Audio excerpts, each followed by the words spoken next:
Welcome to Subramani. Are you ready for the next googly that life might throw at you? Could be a medical emergency, could be a job loss, could be anything, a big major repair at home, electricity wires to be replaced, anything like that, right? Would you be ready for it, or what would you do? Would you go reach for your credit card? Welcome to the world of emergency fund.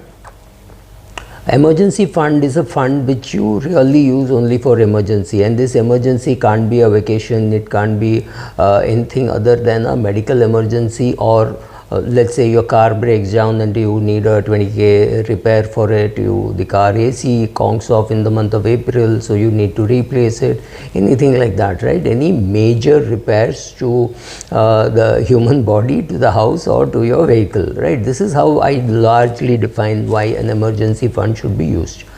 Many Indians would have it, and many Indians won't have it because they don't think it is necessary. They think nothing like this will happen to me. It's like insurance. When you go to sell insurance, people say, oh, I don't need it, I am over insured, or things like that. And when the calamity actually happens, they say, oh, I wish I had taken more insurance, right? So similarly, people don't keep an emergency fund, and suddenly you have to dip into assets which you may have got the timing completely wrong.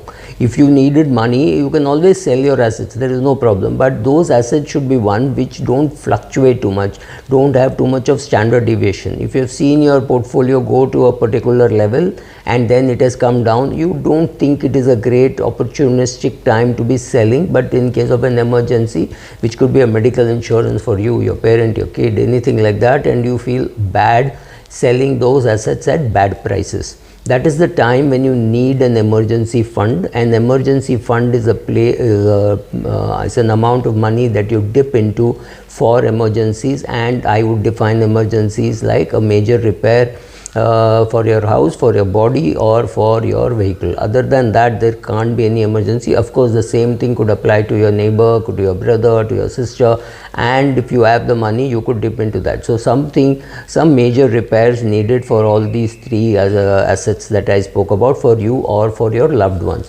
May or may not include friends, but that is your call. This is why an emergency fund is to be set up. Thank you.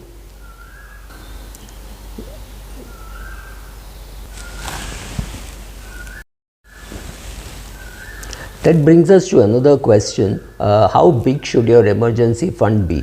Normally you find financial planners suggesting an amount of 3 to 6 months of expenses.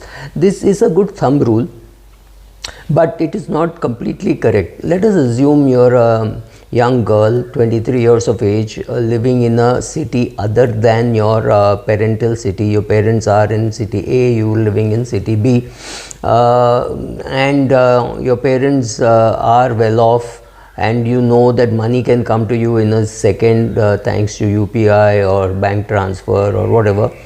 But you have an emergency fund, but you really have an emergency when this fund is not sufficient. All you have to do is call your dad or your mom and you will get the money, right? So in such a case, this girl needs much lesser emergency fund than another boy living in another place where he's totally he's not only paying for his own expenses, but he's also sending money to his house, right? So his parents are not very well off. They are perhaps he doesn't have a father. His mother is it's a single mother. They've got 2 to 3 kids, and she's supporting them. She's supporting her parents or maybe one in-law. So it's very difficult running the house. That boy needs more emergency fund because his emergency could come from anywhere. It could come from a grandparent not being well, from a parent not being well, from a brother or sister having an accident, or something going wrong with himself. He does not have any fallback option. So he obviously needs a bigger emergency fund than the girl that we spoke of earlier. But the normal rule is 3 to 6 months of expenses. But one more reason why I will not completely agree with 3 to 6 months expenses is if you have some medical requirement not covered by insurance. Let's say this boy's grandparent is 88 years of age or 90 years of age and is not covered by any insurance and could have an emergency, then you need an emergency fund. But if you are a single boy and your parents are not dependent on you and you don't have medical insurance, but you're working in a company which has given you some medical insurance, you know there is a fallback option. So obviously this boy will need less money than the other boy that we mentioned. So similarly, each person has to create his own need and find out why and how much money he or she needs. Falling down on the road and breaking a leg could cost rupees 2 lakhs, and mostly it would be covered by medical insurance. But if there is some illness which is not covered by medical insurance for whatever reasons, and suppose you have taken up a new job and the rules say very clearly that any existing ailment will be covered only after 6 months, and you're 2 months into this job and you need a hernia operation or anything like that, something which they can say was pre-existing, therefore we will not cover for 6 months or something like that, then you are in some trouble. You will need an emergency fund. So these are all the reasons why you need an emergency fund, and none of these you are able to estimate how much you need. So 3 to 6 months is a good thumb rule, but it will differ from case to case. So it's very important that you have at least 3 to 6 months expenses, and then add to it in terms of you drive a vehicle, so that major repairs for it, or the vehicle is owned by the company, so you don't need to provide for it, right? So depending on each person, the amount of emergency fund could change. Thank you. This is a reader question from the past saying, I don't have an emergency fund and I think I should have about 5 to 6 lakhs of emergency fund. How do I go about building it? It's a good question, because if you need 6 lakhs of emergency fund, it means obviously his expenses, which could include EMI, is about 1 lakh per month. So he needs 6 lakhs of emergency fund, and he currently has very little, maybe 30,000-40,000. What you do is start doing a systematic investment plan into maybe even a liquid fund, or you say every time whenever I see some surplus in my savings bank account, I'll put it into a liquid fund.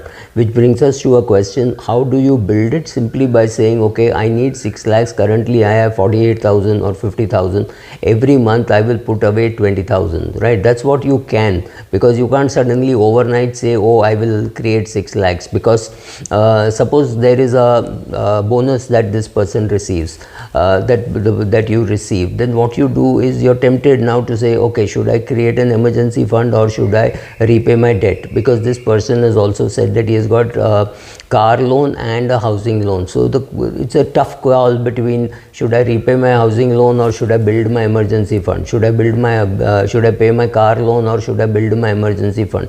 You have to do both, and it is not either or. So when you get a bonus, the best thing to do, I'm talking of the post bonus figure, use 1/3 to create an emergency fund, 1/3 you repay your car loan or your home loan, whichever is more expensive. Very likely the car loan is more expensive, but it is also likely that you have paid off most of the interest, so now repaying does not really save you much money. So find out, on the basis of that you repay your car loan or your home loan, and other 1/3 you use for your other some other expenses which you had postponed or things like that. This is the way you slowly build up your emergency fund corpus, because only when you have built that emergency fund corpus should you start investing in a big way for anything else. So the emergency fund is something which is completely useless. It is lying there doing nothing. Maybe for 30-40 years I've never needed that kind of money, but still it is like an insurance. You will regret it the day when you need it but you don't have it. You will not realize the value of that fund till you need to access it. Only on that day you will need to say, oh, I need this, right? So create the emergency fund by squirreling away some money from your day-to-day, from your income, and from reducing your day-to-day expenses. That is the way you build up your emergency fund. Which brings us to the question, where should your emergency fund be kept? Where should your emergency fund be kept? Let me twist this. Where should your emergency fund be kept, or in case of an emergency, which fund should you access? Right, so fairly obvious, there should be some cash kept at home. You have no escaping. Maybe 40,000-50,000 rupees has to be kept at home, and if you have a senior citizen, maybe a little more than that, because you will need that fund to call for an ambulance, take that person to the hospital. That may cost you maybe 2,000 rupees or 3,000 rupees. That's not much, but the hospital will not admit you unless you put up 50,000 or 1 lakh or something, depending on the hospital. So you need money for all this. What are the sources? So some cash to be kept at home, some cash obviously in your savings bank account or in a flexi fixed deposit, which you can withdraw through your ATM card. Remember, you need to, let us say sorry, your card allows you to withdraw 50,000 rupees. Then it is necessary that you keep 50,000 in your name, 50,000 in your spouse's name, 50,000 in your parents' name, 50,000 in your kid's name, so that you have 2 lakhs of emergency fund available in a savings bank account. For your parent and for your kid and maybe for your wife, you could just keep all that in fixed deposits, which are withdrawable by your debit card. You go and put your money, put your card in the ATM machine. You will be able to break that deposit and withdraw the money. Make sure you have access like that. If you don't have such access, open a bank account where they will allow you to keep emergency funds in a fixed deposit accessible by your debit card. It is also correct that suppose you have a credit card with 15-20 lakhs of 15-20 lakhs of limit. I can always take my neighbor, put that person in the emergency ward, use my card, charge for 2 lakhs, and next day morning take a check of 2 lakhs to the hospital after my neighbor is more stable, and pay them and cancel my earlier voucher of 2 lakhs. That can be reversed. So you don't have to pay, or take 2 lakhs check from your neighbor and put it in your bank account, so that on the due date when it gets debited, the cash is already available for that amount of debit. So using your credit card for emergency is a great idea, but you should have a card with a big limit, maybe 5 lakhs, 10 lakhs, 15 lakhs, whatever is the limit which is available on your card, and what do you think is an emergency requirement that you could have. The other place where you could leave your money is, of course, you could leave your money in a liquid fund. And a liquid fund money is accessible within say 3 days. If you take it on a Friday, maybe 5 days, because you will get your money only on a Tuesday. Now you could do this, or you could also have access to some mutual fund which allow you to withdraw through an ATM card. Right, that's one thing. There is one fund which had introduced a scheme by which you could go and directly instruct the mutual fund to pay it to the hospital. I still do not know whether they have that scheme. That is another scheme in which you could have some money. You could have that for all your liquid fund or for that specific fund, something like that they had.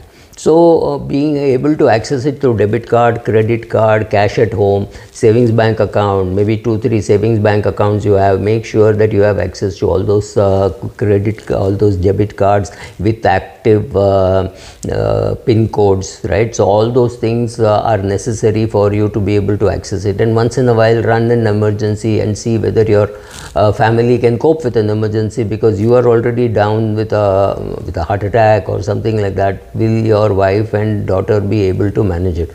Or you could also have like I have a friend whom I can call up at 2 a.m. and say, look, I need some money, and he would send his driver along. That's it. Or he could come over and give me cash. All these are sources of emergency funds, so we should explore all options and see who needs how much. Fairly fair enough that if you have got rich parents, or if you have got kids also doing well and they are nearby, all of you together can have some emergency fund. All these things are possible. Think about it, see how you want to do it, and make sure that all of you are ready with the solution just in case of an emergency. Thank you.